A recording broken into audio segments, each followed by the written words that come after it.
everybody, welcome to Shyam's Storytime.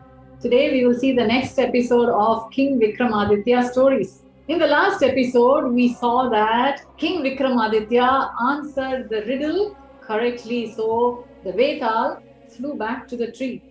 King Vikramaditya pulled the corpse down, he hung it on his shoulders, he walked towards the cremation ground. Now, the Vetala told him another story. And as usual, the deal remains the same. It said, if Vikramaditya opened his mouth to speak, then the Vetala would fly back to the tree. But at the end of the story, the Vetal would ask a riddle. If King Vikramaditya knows the answer and keeps quiet, his head would burst into a million pieces. This was the deal. So Vetala said, today I'm going to tell you another story. The name of the story was The Three Suitors. Long ago, there was an old man. He had a pretty daughter. Her name was Mantravathi. She was very beautiful and also very skilled. She came to a marriable age. The old man looked for suitors for marrying his daughter. One day, 3 suitors came to his house.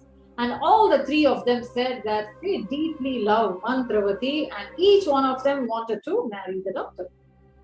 The old man did not know how to choose one of them. So he just said, give me a few days time. I will talk to my daughter. I will find out who she is interested in and then I will give you an answer. So the 3 of them went away, but they stayed very close by this house so that they can get to hear an answer from the father. What happened the next day? Mantravathi became very sick. She was bedridden. And the day after, she died. It was so unfortunate. The father grieved the death of the daughter. The 3 suitors could not believe what happened. They were deeply in love with this girl and they wanted to marry her. But here she was dead already. Mantravathi's cremation happened. The first suitor was still so much in love. He lied down on the cremation area where her ashes were there. The second suitor decided that anyway he was in love with this girl, he will collect some of her bones and dip them in, very sacred rivers, so she will attain moksha. The third one was so annoyed with all the happenings, he just renounced everything, he became a sage and he started to wander about. So this is what happened to the 3 suitors. The first one decided he would just spend the rest of his life in the cremation ground itself, where her body was cremated. The second one picked up some of her bones and he went around on a pilgrimage, dipping her bones in sacred rivers. The third suitor renounced everything and became a sage. One day, this sage was walking through a town and he went to a Brahmin's house for lunch that day. And in those days, anybody that comes in, they would be treated so well. They are their guest, or food is offered, they are offered a place to rest and everything. So as the sage was having food, he noticed that his host had a wife and they had a small son. This small son kept playing with the mother, pushing her, pulling her, throwing tantrums, this and that. The mother kept telling the child, move away, I'm busy now, I'm making food for her guest, move away. She was also shoving the child. Suddenly what happened, once she pushed him a little hard, the child fell into an open fire that was close by.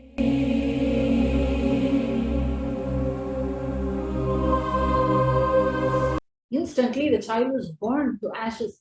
The mother started to wail so badly. She called her husband and said, look what happened to our child. I just pushed him and by mistake, he went and fell into the fire. This is what has happened. She cried profusely.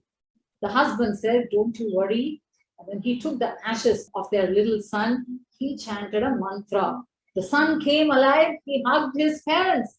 Now, this was all observed by the sage. The suitor turned sage was sitting and eating. Though he was a renounced person, now he got thoughts of Mantravathi, the girl that he was in love with long ago. He asked the Brahmin, can you teach me this mantra with which you brought back the dead child alive? The Brahmin said, okay, and he taught the mantra. Immediately, the sage went back to the cremation ground where Mantravathi was cremated. The first suitor was still lying down there. And it so happened, coincidentally, that the second suitor came there with some of the leftover bones of Mantravathi. Immediately, the third suitor, who is now a sage, he said, I can bring Mantravathi back to life. He picked up the bones, he uttered the mantra. Immediately, Mantravathi came to life. Father, who was seeing all these things from his house, he came running, he hugged his daughter. He was so happy. Now, all the three of them, the suitors, they were awestruck looking at what happened. The father took the daughter back to his home. Now, the three of them went to Mantravathi's home and claimed that she belonged to me. The first suitor said, look here, I was guarding the place where she was cremated, and it was because of this that she was able to be brought back to life, so I will only marry her. The second suitor said, it was simply because I had the bones of Mantravathi that she was able to be brought back to life, so I will only marry her. The third suitor, who was a sage earlier, now he said, no, it is only because of the mantra that she came alive, so only I will marry. This is the story which the Vetal told King Vikramaditya.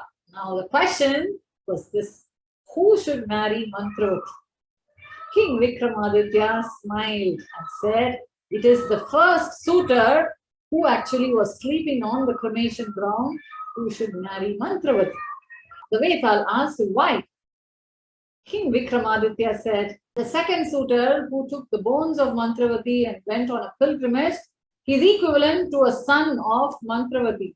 The third suitor who uttered the mantra and brought her back to life is equivalent to a father. But it was the first suitor who was lying down on the cremation ground who is actually eligible to be the husband of Mantravathi, and hence he can marry her. Immediately what happened? The Vetal flew back to the drumstick tree, started to hang down. King Vikramaditya, as we know, was perseverant. He started to walk once again back to the tree to pick up the dead body. Did Vetal tell him another story? Yes, it did. But that's for the next episode. You all enjoy today's episode? If you did, do subscribe to my YouTube channel, Storytime. Every Saturday, you will have a story of King Vikramaditya right in your mobile phone. My name is Shyamala and I am a passionate storyteller. I will meet you in the next episode. Bye-bye.